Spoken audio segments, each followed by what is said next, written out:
además todo lo sucedido y todas las explicaciones dadas por el vicepresidente del Gobierno.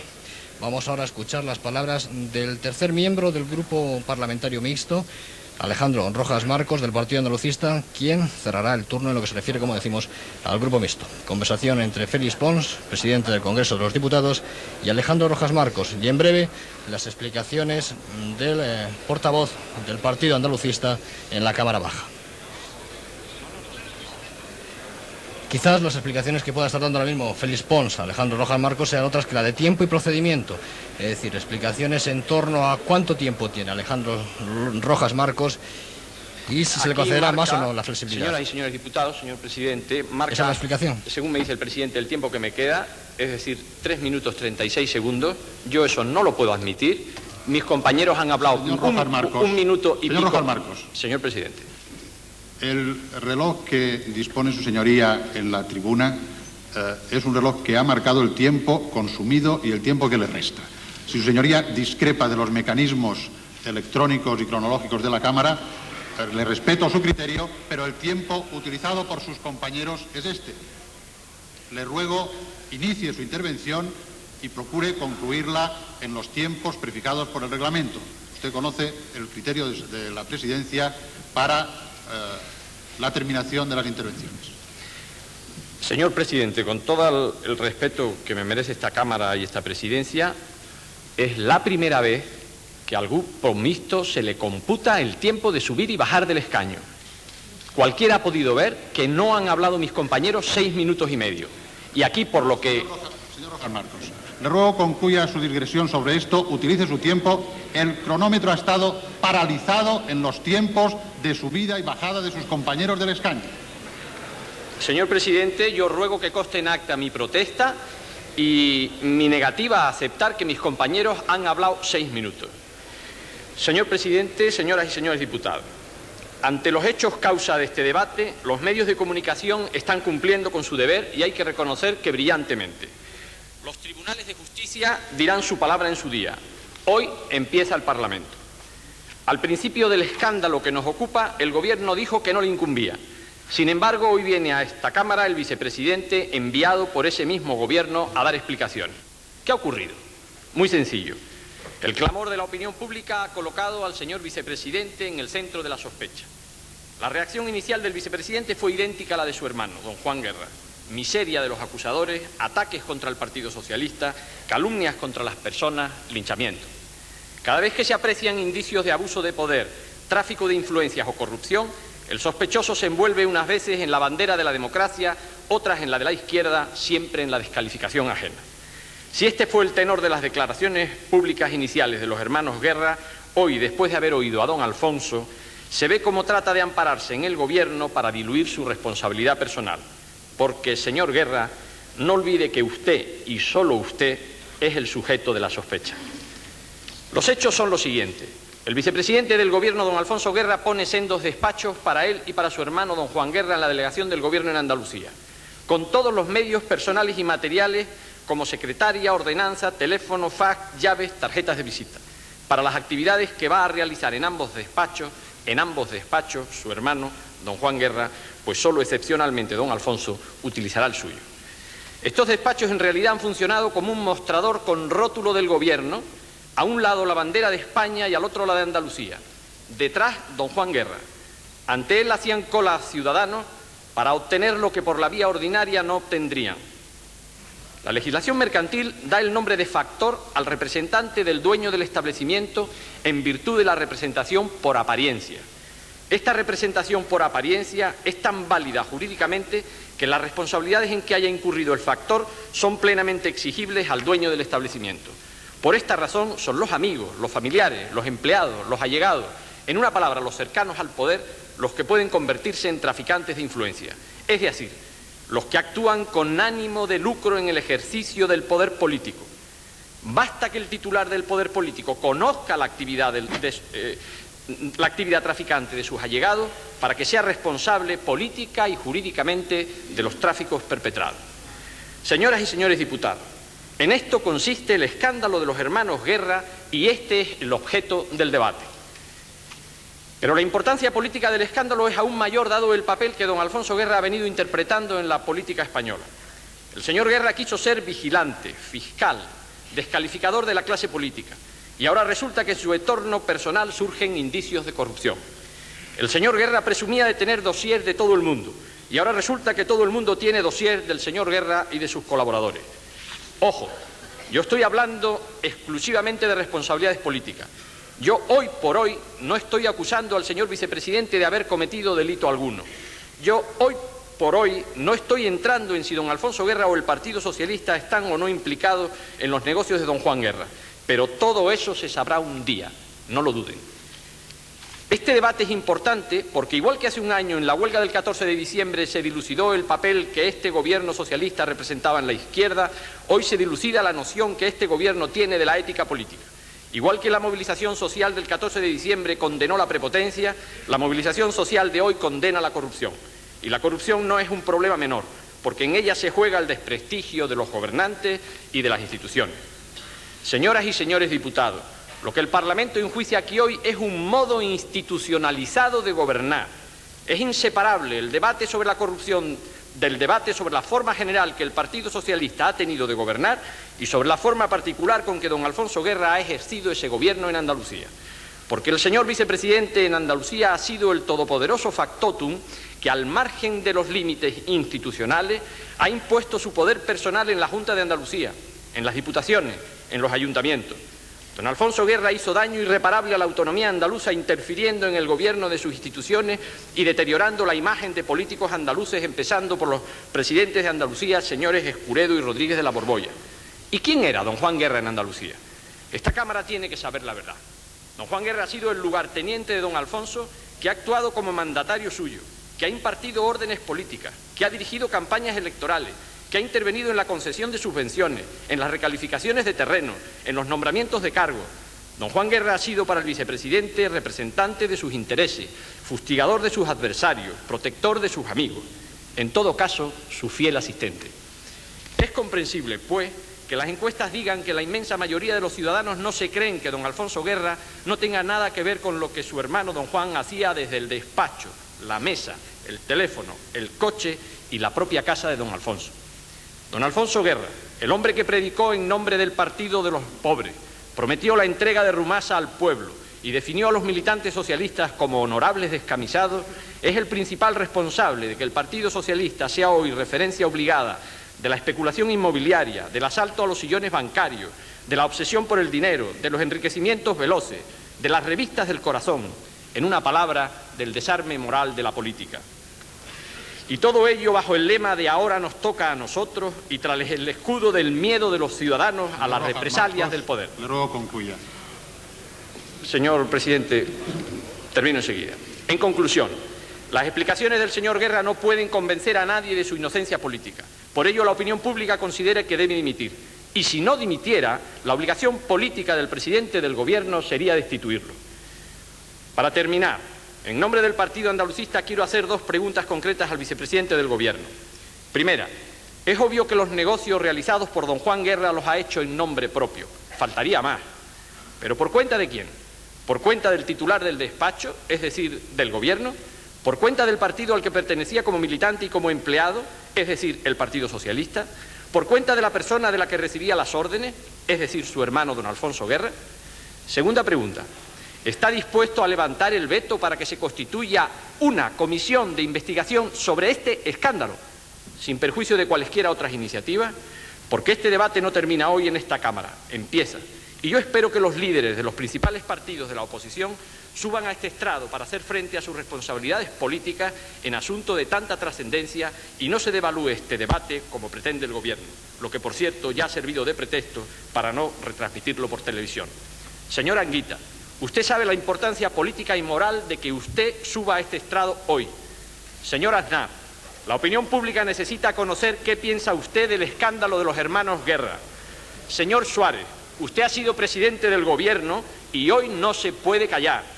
La democracia exige que ustedes, principales líderes de la oposición, hablen hoy aquí para que nadie pueda pensar que tienen algo que temer. Muchas gracias, señor presidente. Gracias, señor Rojas Marcos. a pesar de las limitaciones iniciales. Además, de ese minuto y medio, aseguraba el presidente del Congreso de los Diputados. Por el Grupo Vasco. El señor Rojas Marcos, del Grupo Mixto, ha comenzado diciendo que muy tarde reacciona el Gobierno. Reacciona el primer día que puede en la sesión parlamentaria. Claro que otros quieren que las reacciones no sean en el Parlamento.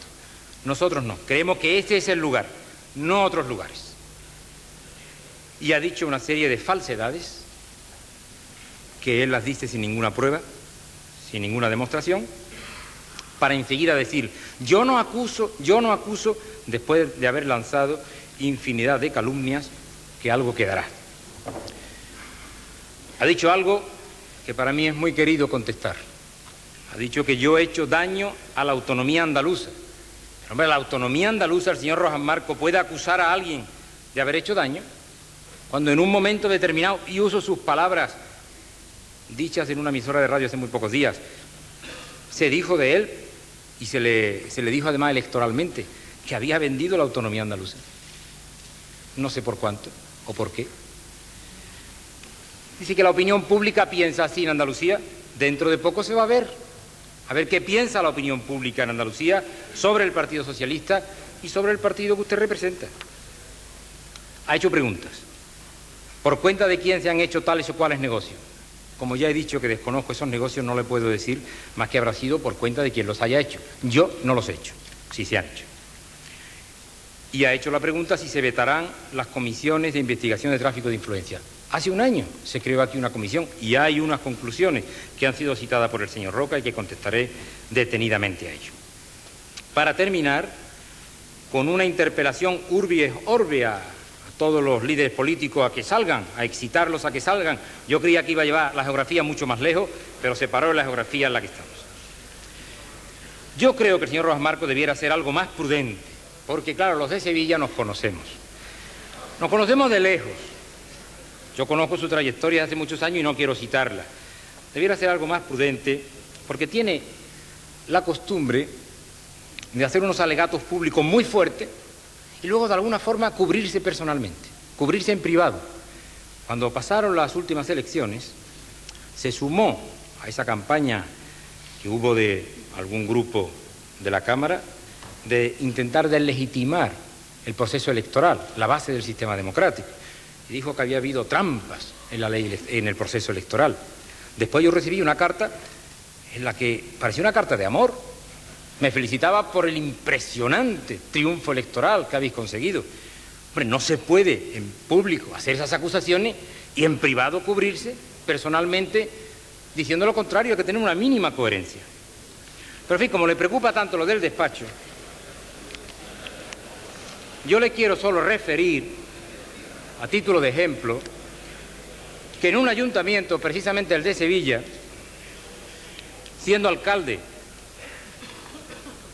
un miembro destacado de su partido, se suscitó también que había 2 militantes de su partido que trabajaban en las dependencias del ayuntamiento durante meses diariamente y todo el tiempo.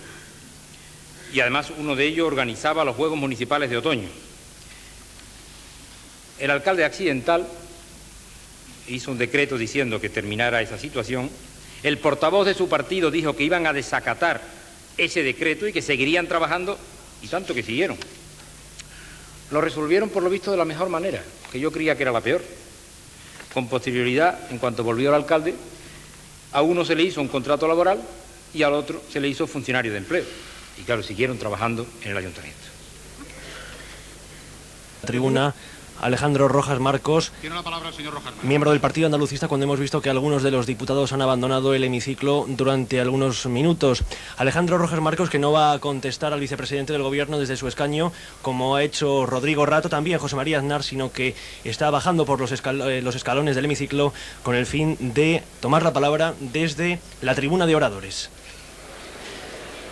Son las 8 menos 5 de la noche, Telemadrid en directo, transmitiendo este pleno que ya está comenzando a calentarse, pleno en el que comparecía Alfonso Guerra con el fin de dar explicaciones en torno a las actividades de su hermano Juan Guerra.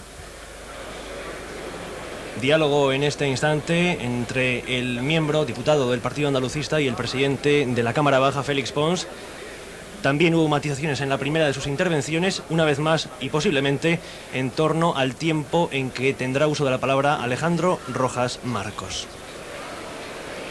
Silencio, señorías.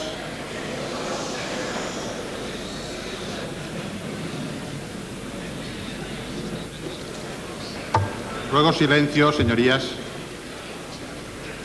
Cuando quiera, señor Rojas Marcos.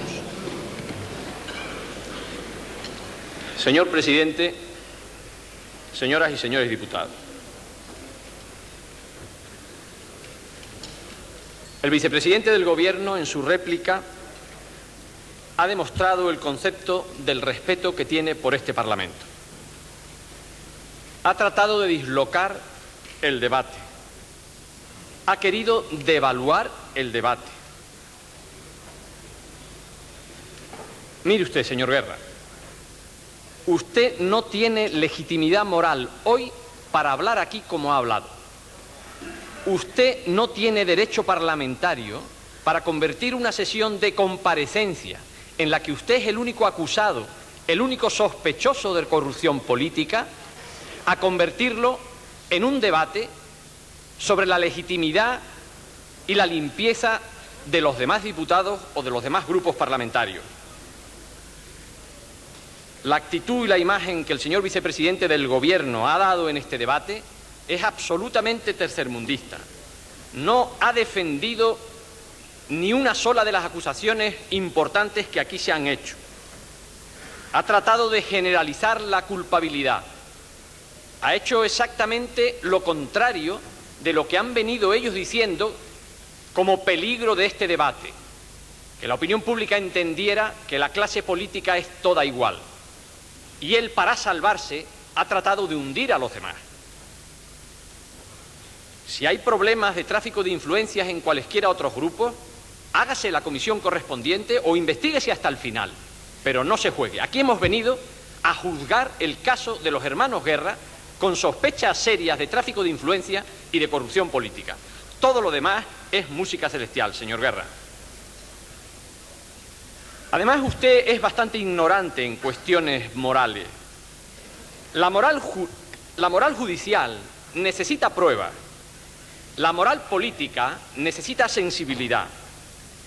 Es una cuestión de repugnancia, incluso física, a todo aquello que huela a corrupción, sea o no sea delito, haya o no haya prueba. Por eso los políticos dimiten sin necesidad de pruebas ni de sentencias condenatorias.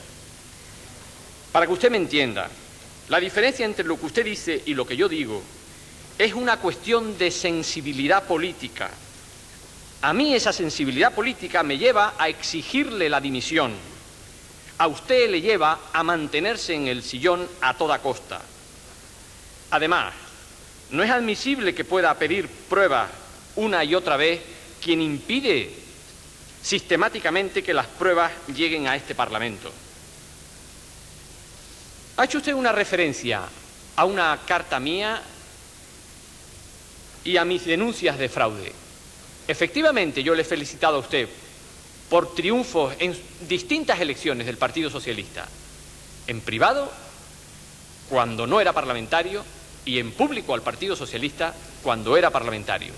Pero una cosa es felicitar al adversario político, y lo he hecho, y otra cosa es denunciar, y lo denuncié porque sabía que iba a ocurrir antes de las elecciones, y me lo temía porque había ocurrido en anteriores elecciones, me refiero a las últimas, y lo denuncié al final, que había habido fraude electoral. Y eso no lo he dicho yo solo, eso lo han dicho los tribunales. Después, sí, hagan ruido, pero con el ruido no van a tapar ustedes el olor a corrupción política que hay en esta Cámara.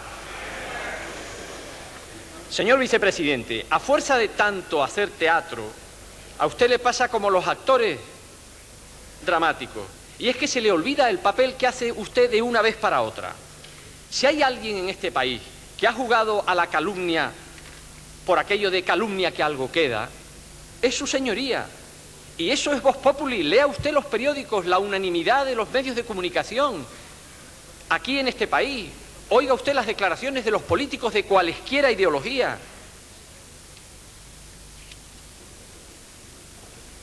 Usted ha recordado aquella gran calumnia, aquel gran crimen perfecto, su acusación al partido andalucista de haber vendido a Andalucía.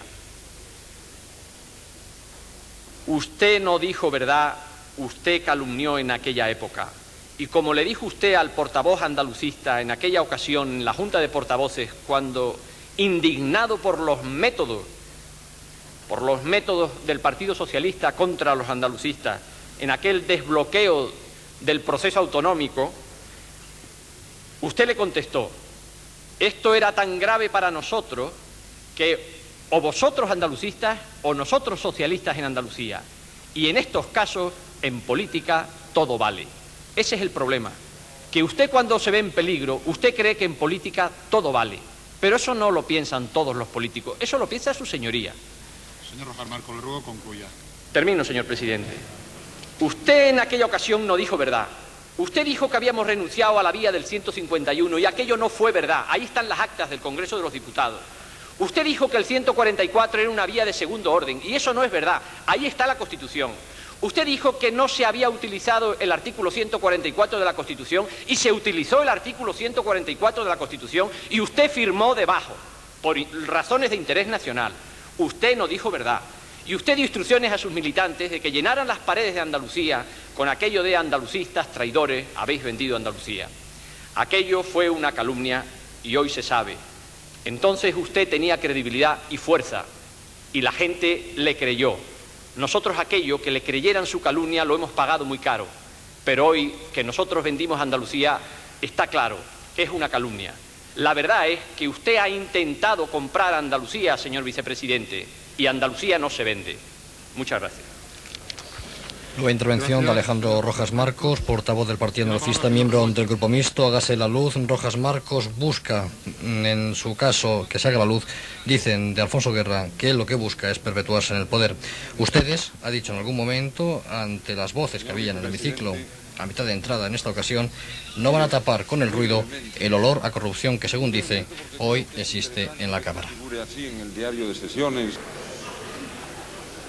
El señor Rojas Marcos ha dicho cosas de poco recibo, no me voy a detener mucho.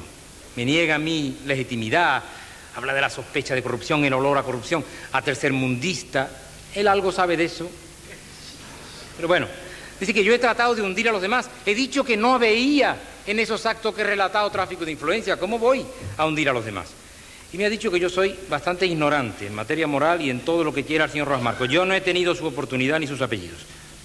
Puedo ser más ignorante. Y ha hablado del fraude electoral, nuevamente echando sombra sobre el sistema democrático. Cada uno recoge lo que siembra. Lo que sí ha quedado claro es que usted es uno de los que, como decía el señor Roca, uno de los que me tienen ganas. Y tiene razón o derecho, lo tiene. Pero claro, decir que haya pruebas o no haya pruebas, como ha dicho aquí, hombre, eso se recogía en un artículo del Código Penal de Mussolini. Como haya prueba o no haya prueba. Será si hay pruebas. Eso no se puede decir. Y sobre aquella cuestión de Andalucía, dice usted que si yo dije verdad, que si usted dijo verdad, la verdad la dijo el pueblo andaluz que ganó el referéndum contra la posición de su partido. La dejó muy claro. Y ganó la autonomía para Andalucía. Al señor Rebollo debo decirle que su